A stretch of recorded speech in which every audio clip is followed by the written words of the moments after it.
وانا بیننده ها امروز ما در مرکز سای کوههای آهلیک هستیم. حاضر یک چند لحظه ها یک کیفیت طبیعت آهلیک رو همراه شما با هم میبینم. حاضر ما در حیدرکول هستیم که بسیار یک کولی خردکه باشد هم نامش معروف و مشهور است. این خیل منظره ها تنها در دهه آهلیک در کوهستانی ما است. البته ما بهره‌مند هستیم از این جای ها.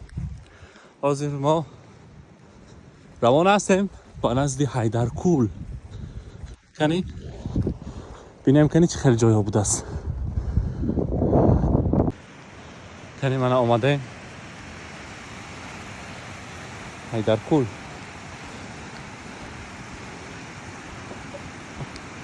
حیدرکول از آبهای چشمه های آهلیک یک جای شده. در سایه ها هم خیلی یک چند کول ها را پیدا کردن. من اینجا مرتور بوده. من مناظر پس حیدرکول با مرجانه داشته تقریبا من صاحب سشمون با مرتور جان نامشان مرتور جان اصل نسبشان ما اینجا حیدرکول. اینا قراول بودن اینجا با یکیش 5000 رحمت. من از در شهر داشتم ما دی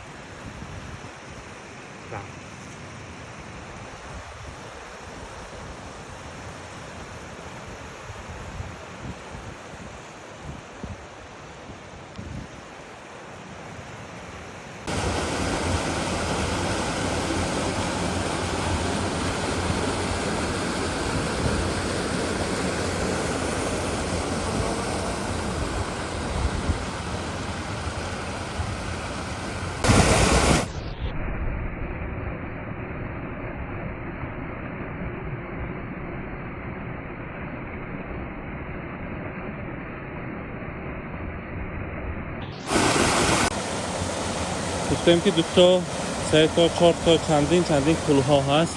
من اینجا حیدرکول.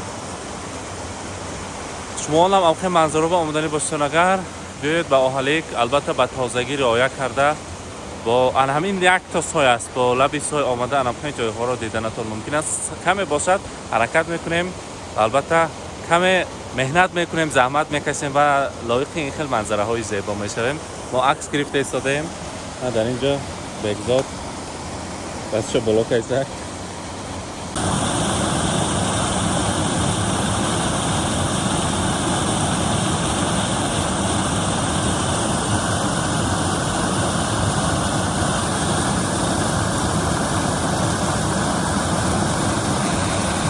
من بازگشت از راه به سوی خانه.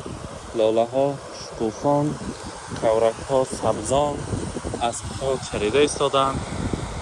خیلی اسب من و من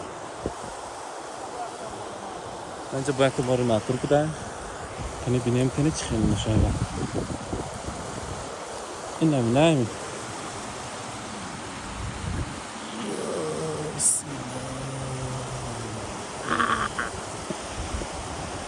این کسی نامشان مرجان.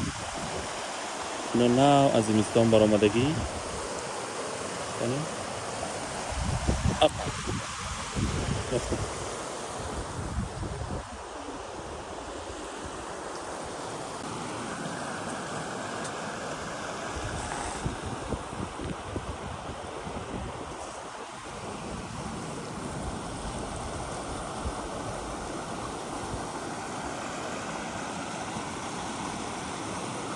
نویگری حلقی گاو جبینی گاو با کنی یا که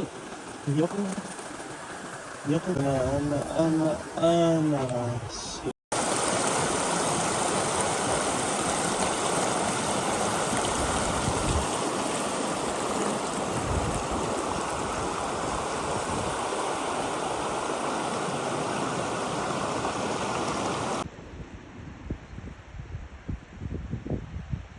برای شما سوال این با کاهش طبیعت شدگی باشد یا با دستانی آدمی ذات. بیاید نزدیکتر رویم کنیم.